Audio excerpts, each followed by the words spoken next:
இப்போதான் ஸ்டேஷன் போயிட்டு சாப்பிட்டு வீடியோ போடலான்னு வந்தேன். எல்லாருமே வந்துட்டு அக்கா உங்க மேல கம்ப்ளைண்ட் ஃபைல் பண்ணிருக்காங்க, அதை பத்தி வீடியோ போடுங்க அப்படின்னு.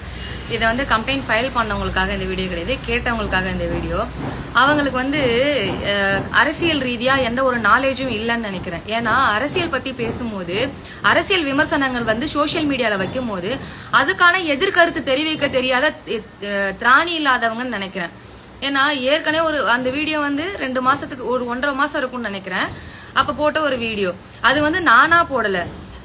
இதுல வந்து நியூஸ் சேனல் மாதிரிலாம் இருக்கும் பாத்தீங்களா, இன்ஸ்டா பேஜ்ல, அது மாதிரி நியூஸ் சேனல்ல வந்ததும் பிளஸ் என்ன தாண்டி நிறைய என்னை விட இன்ஃபுளுசர்லாம் பேசியிருந்தாங்க. அதை எடுத்து நான் அதுல ஒரு கருத்தை முன் வச்சேன். அந்த கருத்து தவறானதுன்னு சொல்லி ரிப்போர்ட் அடிச்சு தூக்கிட்டாங்க வீடியோவை. நானும் விட்டுட்டேன். அது அப்பயும் ஒரு கம்ப்ளைண்ட் ஃபைல் பண்ணாங்க. அதுவும் சட்ட ரீதியா நான் கட்டுப்பட்டு என்னவோ அதை நான் ஃபேஸ் பண்றேன்.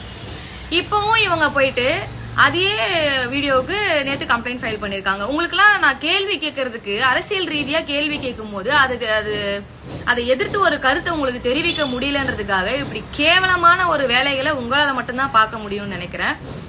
நீங்க வந்து முதல்ல ஒழுக்கம்னா என்ன, சுயமரியாதைனா என்ன, அடுத்தவங்களுக்கு மரியாதை எப்படி கொடுக்கணும் அப்படின்றத நீங்களா இருந்தாலும் சரி, உங்களை சேர்ந்த உங்க தொண்டர்களா இருக்கட்டும், உங்களுக்கு சப்போர்ட் பண்ணக்கூடியவங்களா இருக்கட்டும்.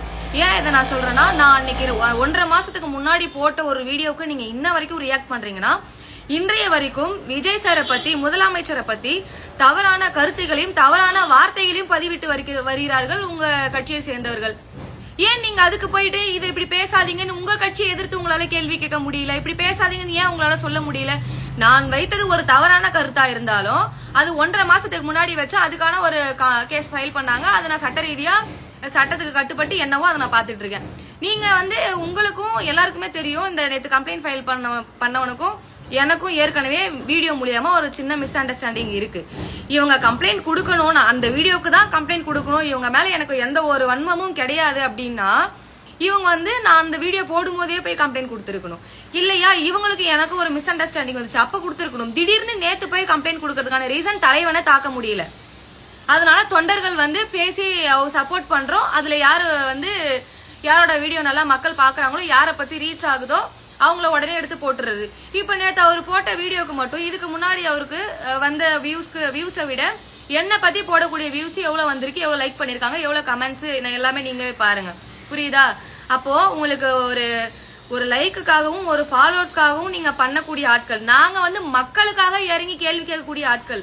புரியுதா? இன்ன வரைக்கும் நான் எந்த கட்சியிலும் கிடையாது. என்னோட தனிப்பட்ட கருத்து நான் தாவேக்காவுக்கு சப்போர்ட் பண்ணி நான் போடுறேன். என் வீட்டுல இருக்க மொத்த பேரும் எல்லாமே டிஎம்கே தான். அவன் எல்லாரும் ஒரு போஸ்டிங்ல இருக்காங்க.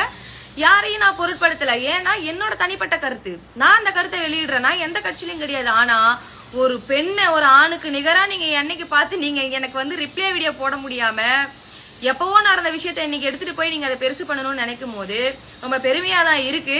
இப்ப சொல்றேன், இனிமே நான் இந்த தாவேக்கால இணைந்து மக்களுக்கு முழுக்க நல்லது பண்ணுவேன், நல்ல கேள்விகளையும் கேட்பேன், உங்களை எதிர்த்தும் கேள்வி கேட்பேன். ஆனா இது வரைக்கும் ஒரு நாளும் நான் உங்க முன்னாள் முதல்வரை வந்து ஒருமையில் பேசினதே கிடையாது. ஆனா நீங்க இன்னைக்கு இருக்க சிஎம் அவர்களை வந்து இது வரைக்கும் ஒருமையில் தான் பேசி கொண்டிருக்கீங்க. ஏன் இப்ப இந்த போன ஜென்ஸ் மீட்டிங்ல அவரை பத்தி தவறான ஒரு விஷயத்தை தான் நீங்க வெளியிட்டீங்க.